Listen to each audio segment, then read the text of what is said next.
네, 배드민턴 코리아 12호로 지난 호에서 미리 말씀드렸던 것처럼 이번 달에는 백핸드 스트로크에 대해서 설명을 드리겠습니다. 보통 동호인들께서 백핸드 스트로크, 백핸드 특히 오버헤드 스트로크라고 하면 굉장히 어렵게 생각하시는데 사실은 우리 신체의 구조상 백핸드 스트로크가 훨씬 더 쉬운 스트로크이고 포핸드 스트로크가 더 어려운 스트로크입니다. 그렇지만 많은 분들이 포핸드를 먼저 배우기 때문에 백핸드에 대해서 어렵게 생각하시고 그래서 오늘 쉽게 한번 설명드리도록 하겠습니다. 먼저 이것도 역시 스트로크이기 때문에 그립을 먼저 신경 쓰셔야 되는데 백핸드 오버헤드 스트로크는 일반적인 푸시 그립이나 일반적인 백핸드 그립하고는 좀 다른 그립을 사용합니다.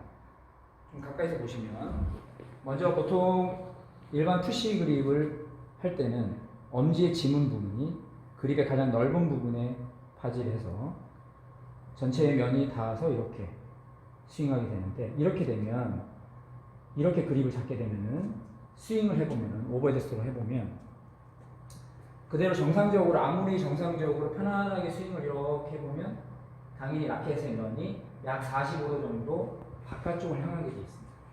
정상적으로 스윙을 했을 때 이 그립을 잡은 상태에서 정확하게 정타를 맞추기 위해서 손목을 이렇게 과도하게 튼다거나 아니면 팔의 스윙으로 이 면을 맞추려고 하기 때문에 백핸드 스트로크가 어려워지는 것입니다.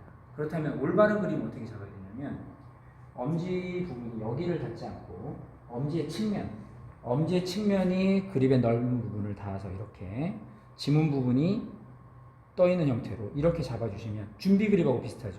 이렇게 잡고 뒤쪽에 보면 검지가 이렇게 넓은 면을 받치고 있어서 이렇게 잡고 있으면 벌써 가만히 서 있어도 라켓의 면이 정면을 향하게 타겟 방향을 향하게 되죠.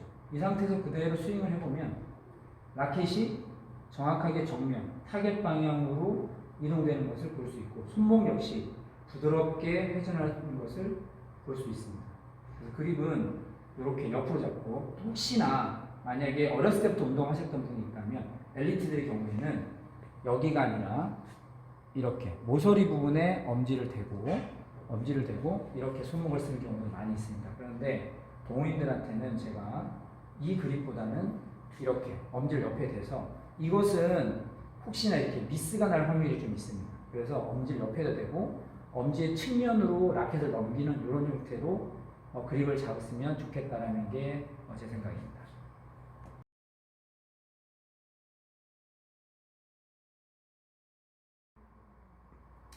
백핸드 오버헤드 스트로크 이제 그립이 되어 있으시니까 오버헤드 스트로크도 스윙을 전체를 만들기 위해서 포핸드 오버헤드 스트로크와 동일하게 작은 스윙부터 먼저 하셔서 점점 큰 스윙으로 발전시켜 나가는 것이 중요합니다.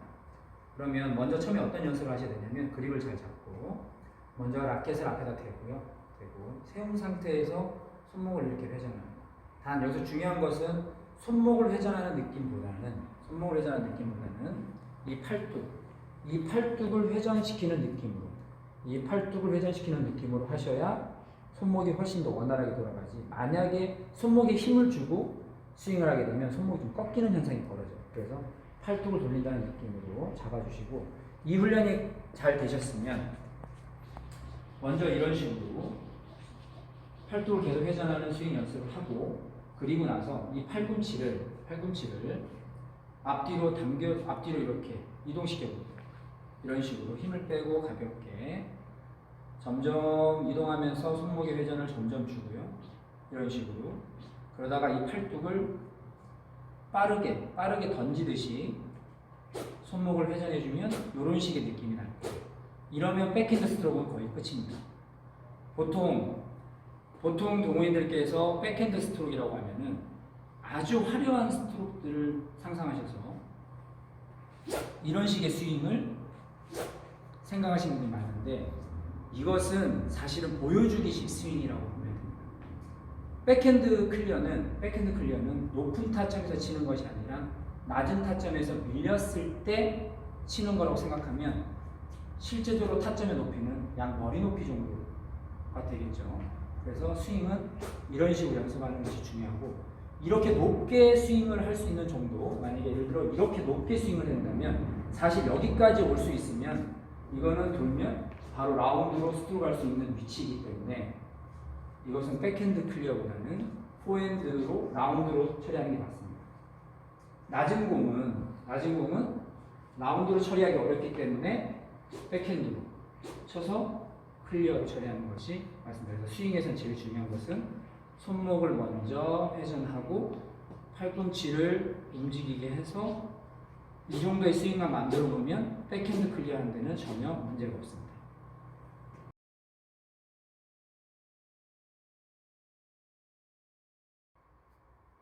자, 이제 백핸드 스트로크에서 그립과 스윙이 됐으면 이제 푸덕에다가 이것을 얹어보겠습니다.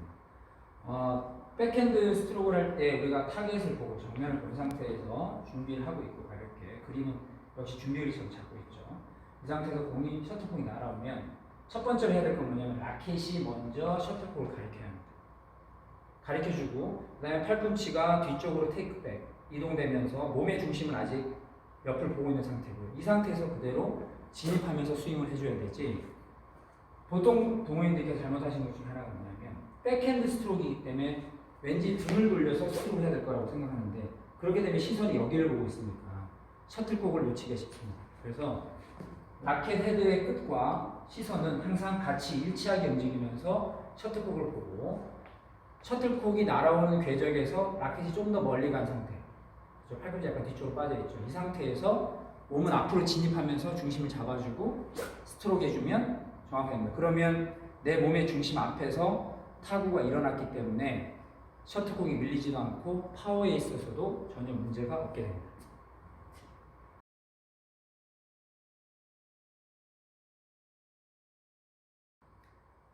자, 그러면 백핸드 오버헤드 스트로크에서 주의할 점에 대해서 한번 설명을 드리겠습니다. 왜냐하면 백핸드 오버헤드 스트로크이 실제로 스트로크 자체가 어렵진 않지만 한 번 자칫 잘못하면 부상의 위험이 있기 때문에 왜 그러냐면 포핸드는 안쪽으로 감기는 스트로크이지만 백핸드는 바깥으로 펴야 되는 스트로크인데 이때 팔꿈치의 외측에 가동 범위 한계가 있기 때문에 이거를 넘어서게 되면은 엘보에 부상의 위험이 있습니다. 그래서 정확한 자세로 하셔야 되는데 먼저 정확한 자세를 한번 보여드리겠습니다. 먼저 팔에 힘을 빼고요. 릴렉스된 상태에서 그냥 라켓을 던진다는 느낌으로 팔꿈치를 외축으로 던진다는 느낌으로 이때 연재에서도 알려드린 것처럼 팔뚝의 안쪽 근육이 자신의 눈에 보일 수 있을 정도로 하셔야 됩니다. 여기서 더 뒤집어지면 세워주셔야 됩니다. 그래서 이렇게 그냥 가볍게 팔을 힘 뺀 상태에서 던져주고 다시 정면에서 보여드리면 셔틀콕이 날아왔을 때 라켓 먼저 가고 이 정도 힘 빼고 이 정도 라켓은 가볍게 들고 던져주셔야 돼요. 여기에 손에 힘을 주고 있으면 안 됩니다. 이렇게. 자, 그러면 동호인 여러분께서 이제 잘 안 되시는 경우 잘 못 되시는 경우가 어떤 경우냐면 첫째, 그립에 힘을 과도하게 줬을 때 여기를 꽉 쥐고 있으시면 왠지 백핸드는 약할 것 같으니까 멀리 쳐야겠다는 마음으로 얘를 꽉 쥐고 치게 되면 팔 전체가 경직돼서 이렇게 됩니다. 손목이 전혀 움직이지 못해요. 손 아구에 힘을 주게 되면 손목이 전혀 움직이지 못하고 다행히도 손목에 힘은 뺐는데 라켓을 던지는 느낌이 아니라 팔로 공을 치려고 하는 경우에는 또 이렇게 됩니다. 이렇게 되면 어깨가 과도하게 바깥으로 외전이 돼서 팔꿈치에 부상이 올 수 있죠.